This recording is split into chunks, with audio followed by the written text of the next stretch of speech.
Should you apply for SBI Apprentice 2020 notification? The answer is not very straightforward, so we need to understand a few things about this job before we go ahead with our decision. So in this video, that's what I intend to do.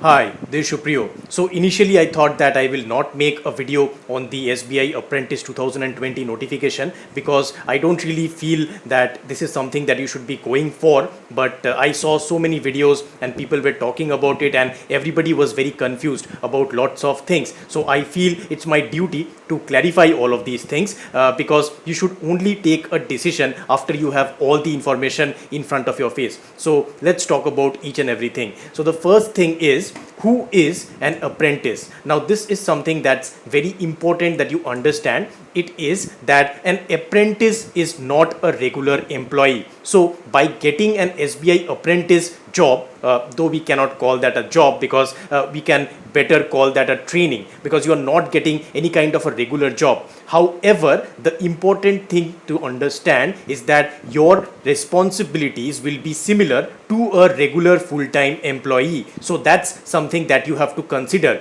Even though your position is lesser, you will be doing almost equivalent or sometimes even more work. And this is not a very less number of people that they are taking. They are taking over 8,500 people this time around, though last time it was quite low. So what the intention is that they are going to get that workforce, people who do not really expect to stay on in SBI, and they can get their work done using that temporary workforce, and later on they can release the contract, they can end the contract, and it will be all over. So this is a contract job and you are going to get a contract for only 3 years. After 3 years there is no guarantee that SBI will be keeping you, and chances are that you are not going to be kept. You are going to have to just get out of SBI at the end of these 3 years. So coming to the notification, why have they launched it right now and why such a large number? Now the reason is that the government has actually launched, this was launched back in 2016, August of 2016, the NAPS, or the National Apprenticeship Promotion Scheme. So that scheme,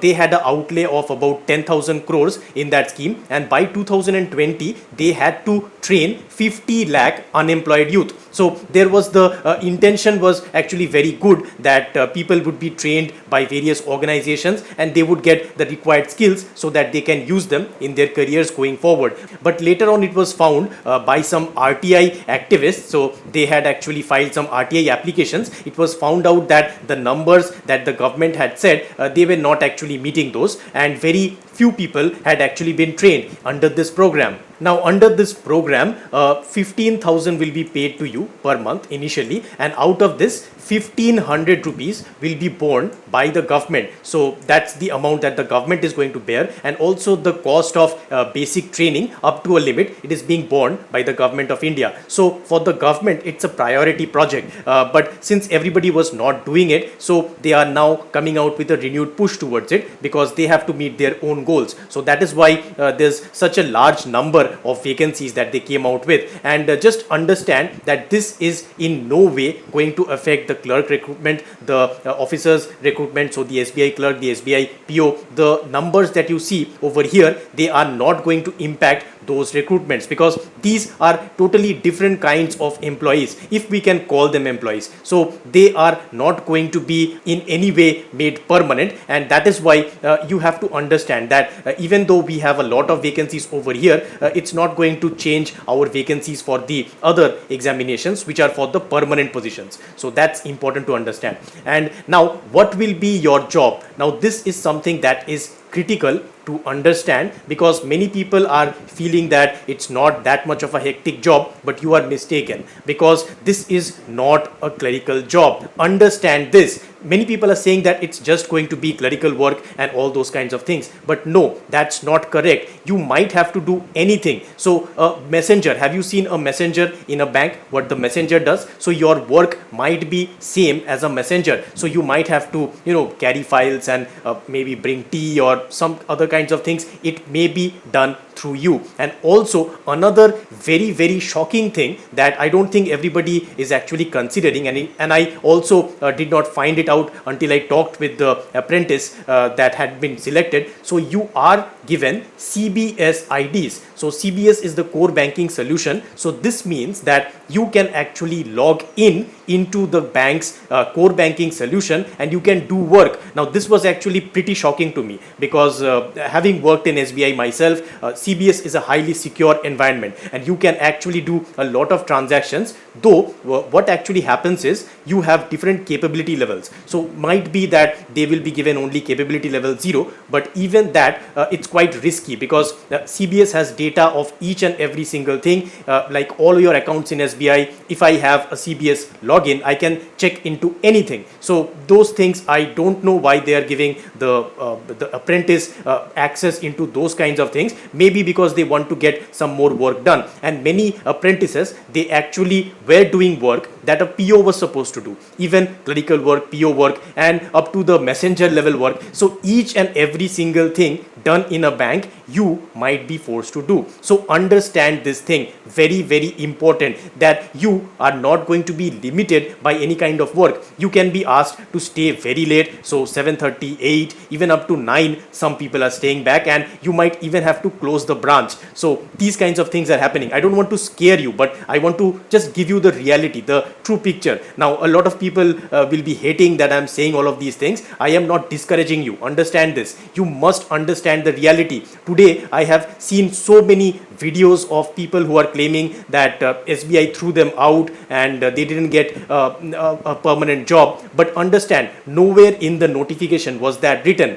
And many CGM level people or DGM level people, I think, had actually in certain speeches told those apprentices that they will be made permanent, but that was just a verbal assurance. You cannot count on a verbal assurance. You do not have any legal standing. So this is something that I want each and every one of you to understand. You will join and they will tell you that you are going to be made permanent, but they are telling you, they don't give that in writing. So until you have that in writing, your position is nothing. You cannot get a permanent job by just entering into this. So keep that in your mind. It's very important. Now coming to what are you going to get. So of course you're going to get a certificate, but if you leave midway until completion of 3 years, you are not going to be given that certificate. So understand that. The second thing that you're going to get, of course, the monetary allowance, 15,000 per month.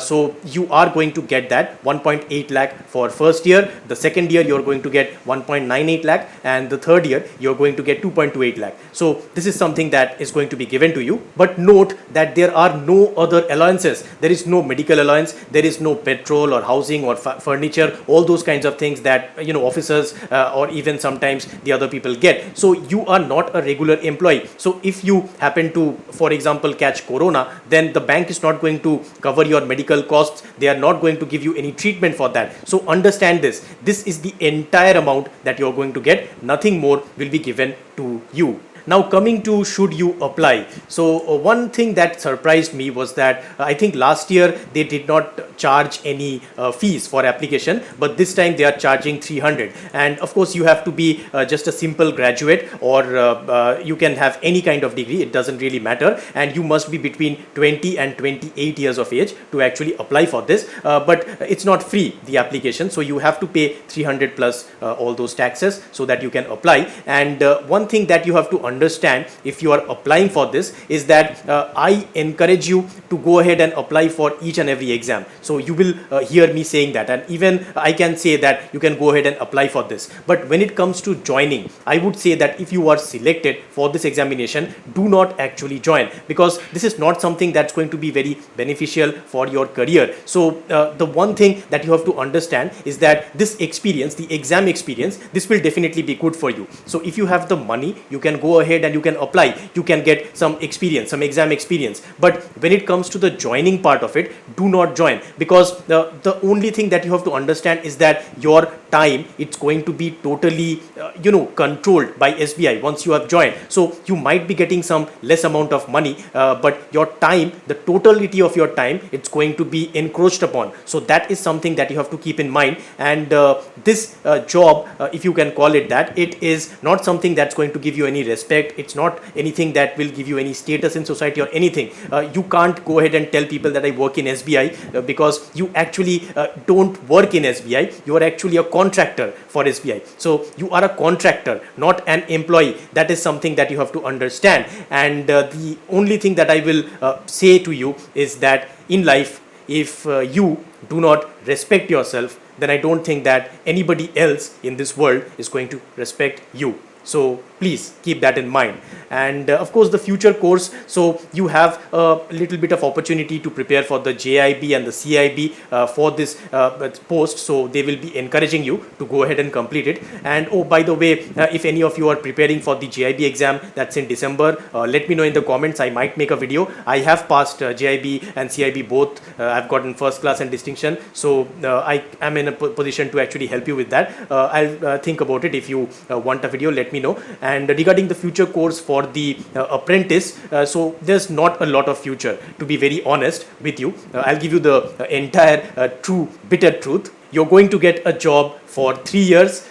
You're going to get a little bit of I could say pocket money, because the money is very less, but after that it's all up to you. And SBI will be like इसके बाद आप तो भगवान भरोसे. तो that's the kind of attitude that you're going to see. And when you are in that position, you are going to feel important, because people are going to tell you that okay, we are going to extend you and all those kinds of things. Everything is going to be told to you verbally, but in this world, in India, only the written things work, right? The verbal things don't work. So I hope that you understand what I'm trying to tell you. I can't go into any more details on the video like this, so I'll be linking to a video that was very interesting to watch for me. You can go check it out. So it was an apprentice who actually made that video, and I hope that it helps you, and this video helps you to make an informed choice. I hope you liked this video and that it was beneficial to you. If you liked it, please leave a like and share it with your friends. And if you want to see more of this kind of content, please click on the subscribe button, and do not forget to click the bell icon so that you, my friend, do not miss any future updates.